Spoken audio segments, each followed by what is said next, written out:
नेपाल में social media पर ban लगने के आदेश के बाद जेनजीज ने बवाल काट दिया और बवाल इतना मचाया कि 23 लोगों की मौत हो गई और 300 से ज्यादा लोग घायल हैं। 2 दिन से इतना हंगामा हुआ कि हालात बेकाबू हो गए हैं और प्रदर्शन कर रहे लोगों ने आगजनी की, संसद को भी नहीं छोड़ा और इतना ही नहीं, पूर्व प्रधानमंत्री की पत्नी को जिंदा जला दिया, जिसके बाद उनकी मौत हो गई है।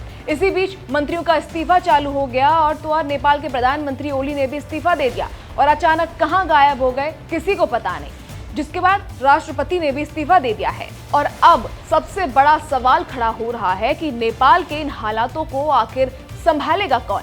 करते हैं बात विस्तार से। नमस्कार, मैं खुशी चौधरी और आप देख रहे हैं एबीपी लाइव। नेपाल में बवाल के बीच फिलहाल काठमांडू एयरपोर्ट की सभी फ्लाइट कैंसिल कर दी गई हैं। भारत के लिए आने वाली फ्लाइट्स भी कैंसिल हुई हैं। रोजाना चलने वाली 250 से ज्यादा उड़ानें प्रभावित हुई हैं, जिनमें air India, Indigo, fly Dubai, air Arabia और सिंगापुर एयरलाइंस जैसी एयरलाइंस शामिल हैं। प्रदर्शनकारियों ने नेपाल के सुप्रीम कोर्ट को भी नहीं छोड़ा, वहां भी आग लगा दी। उग्र प्रदर्शन को देखते हुए सेना ने सभी मंत्रियों के आवासों को खाली करवा दिया। प्रदर्शनकारियों ने भैंसपति स्थित मंत्री के आवास में भी आग लगा दी। इसी बीच विदेश मंत्रालय ने एक नई एडवाइजरी जारी कर भारतीय नागरिकों से आग्रह किया है कि वो स्थिति नियंत्रित होने तक नेपाल की यात्रा न करें। जो लोग पहले से ही नेपाल में हैं, उन्हें घर अंदर रहने, सार्वजनिक स्थानों पर जाने से बचने और काठमांडू स्थित भारतीय दूतावास के निर्देशों का पालन करने की सलाह दी गई है। भारतीय दूतावास ने लोगों की सहायता के लिए हेल्पलाइन नंबर भी जारी कर दिए हैं। वहीं एक प्रदर्शनकारी ने कहा, जेनजी के प्रदर्शनकारियों ने संसद भवन में आग लगा दी है। नेपाल पुलिस के जवानों ने 19 छात्रों की हत्या कर दी। ये विरोध सोशल मीडिया पर प्रतिबंध की वजह से नहीं, बल्कि हम इसलिए विरोध कर रहे हैं क्योंकि हमें एक युवा नेता चाहिए, हम बदलाव चाहते हैं। साथ ही बता दें, प्रदर्शन के दौरान गोली चलाने वाले डीएसपी को भीड़ ने मार डाला। जहां हालात आउट ऑफ कंट्रोल हो रहे थे, वहीं इस्तीफे का भी दौर जारी था। प्रधानमंत्री के इस्तीफे के बाद वहां के राष्ट्रपति ने भी इस्तीफा दे दिया और अब बालेन शाह को अंतरिम पीएम बनाने की मांग की जा रही है। रिपोर्ट्स की माने तो कोटेश्वर में तैनात 3 पुलिस अधिकारियों की प्रदर्शनकारियों ने बेरहमी से हत्या कर दी। प्रदर्शनकारियों ने महोत्तरी स्थित जलेश्वर जेल की दीवार गिरा दी, जिससे कुल 572 कैदी फरार हो गए।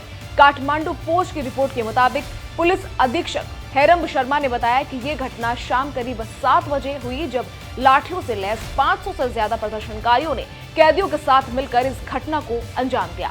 उन्होंने कहा कि स्थिति को देखते हुए पुलिस हस्तक्षेप करने में असमर्थ थी, जिसके बाद जिला प्रशासन ने कर्फ्यू लगा दिया। बवाल के बीच पीएम मोदी की भी प्रतिक्रिया आई। उन्होंने कहा, नेपाल में हुई हिंसा हृदय विदारक है। ये जानकर बहुत पीड़ा हुई कि इसमें कई युवाओं की जान चली गई है। नेपाल की स्थिरता, शांति और समृद्धि हमारे लिए बेहद महत्वपूर्ण है। मैं नेपाल के अपने सभी भाई बहनों से विनम्र अपील करता हूं कि वे शांति व्यवस्था बनाए रखें। इसके साथ ही नेपाल में केपी शर्मा ओली का शासन अब खत्म हो गया है। देश में कर्फ्यू लागू कर दिया गया है और अब सेना ने देश की कमान अपने हाथ में ले ली है। आर्मी चीफ ने राष्ट्र को संबोधित करते हुए कहा कि रात 10 बजे से देश की सुरक्षा पूरी तरह सेना के हाथ में होगी। हिंसा और लूटपाट किसी भी कीमत पर बर्दाश्त नहीं की जाएगी। फिलहाल नेपाल बहुत मुश्किल दौर से गुजर रहा है। सरकार भी साथ छोड़ चुकी है। हालात बेकाबू हैं और आम जनता डर और गुस्से के बीच फंसी हुई है। अब सबसे बड़ा सवाल यही है कि आखिर इस संकट से नेपाल को बाहर निकालेगा कौन। खैर, आगे की अपडेट्स के लिए बने रहिए हमारे साथ।